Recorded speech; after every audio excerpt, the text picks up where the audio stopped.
รอบแรงมาเลาะเห็ดเพาะอีกยังเห็นอยู่ได้หน่อเอ้ยนี่ดินก็แห้งแท้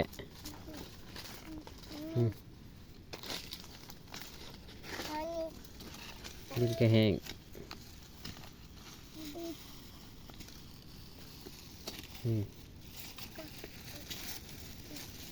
วันนี้เอาเด็กๆมานำมานี่โอ้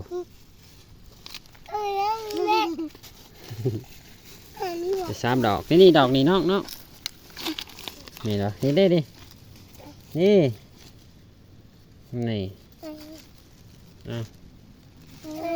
มันอยู่บอลละดอก2 ดอก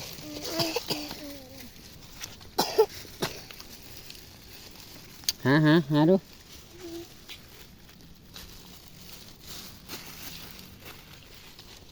แดดโพดพ้นกับโบตก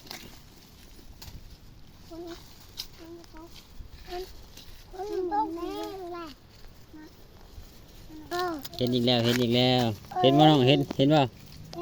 น้ำออกตีนฮะเหยียบเห็ดแล้วฮะโอ้แห้งโพดพี่น้องเอ้ยพ้นกับโบตกโอ้ถ้าพ้นตกเลยเห็ดเพาะมันก็จะเห็นง่ายอยู่ดอก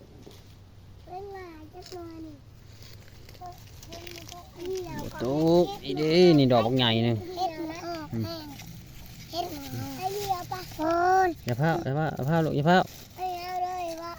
ใช่มึงดูใช่น้ำออกมานี่เดี๋ยวจะเอาดอกนี่ให้น้องตัวนี้ลูกนี่พี่นี่ตัวนี้นี่อย่าพาเบิ้งเอาก้อนมือฮะเบิ้งอย่าพานี่เบิ้งตัวใหญ่เลยลูกนี่ใจเลยจะแต่บ่ได้